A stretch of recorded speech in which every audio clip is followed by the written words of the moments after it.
I'm Ben Timmins with Automobile Magazine, and I'm standing next to a car that most of you will recognize. It's the BMW 3 Series. Now, if you know one thing about the 3 Series, it's this. It's not just a sports sedan, it's the sports sedan. We're pretty big fans of the BMW 3 Series here at Automobile, thanks to its potent blend of sport and luxury. In fact, we've given it 18 awards in 27 years, including giving it Automobile of the Year in 2006. If you look up the word benchmark in the dictionary, there won't be a picture of the BMW 3 Series, but we think there should be.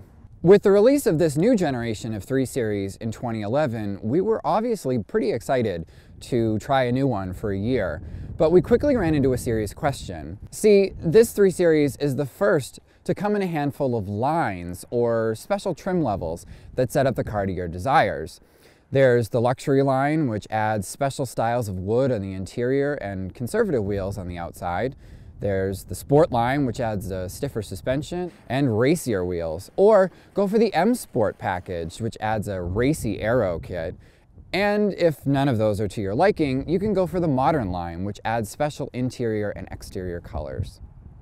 Our car is a luxury line with a conservative black paint job over a brown interior with some dark brown wood. And we were fans of how it looked at night or during the day, on the track, on our favorite roads, even in traffic.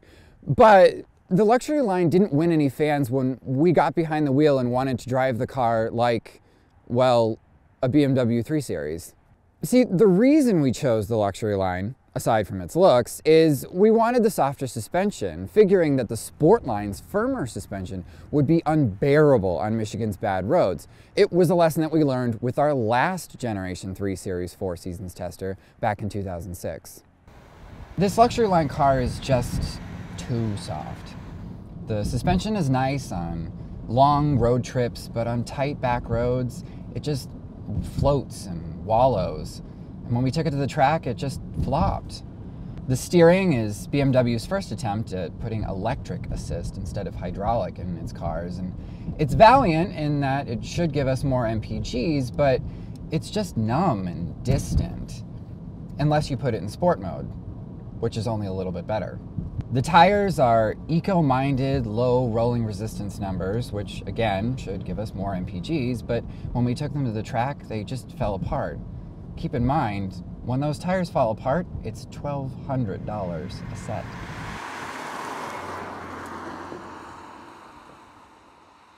We did like one eco-minded edition, and that's this, the twin-power 2-liter turbocharged 4-cylinder. While it lacked the character or the passion of a typical BMW straight 6, it never lacked for power, and it regularly returned more than 30 miles to the gallon during its year with us. What we didn't like, however, was the 6-speed manual transmission's long throws and very long clutch pedal travel. And then there's the startup and idle noise for this engine, which sounds, well, like this.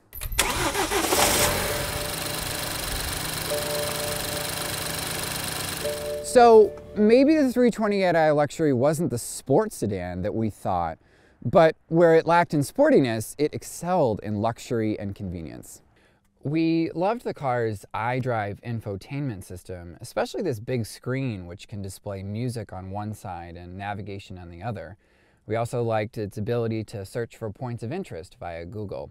The optional Harman Kardon sound system was very good, as is the head-up display that displays things like Bluetooth caller information or navigation directions or whatever song is playing, as well as your current speed. A couple of us did have issues operating the foot-operated trunk release, but those of us who didn't absolutely loved it.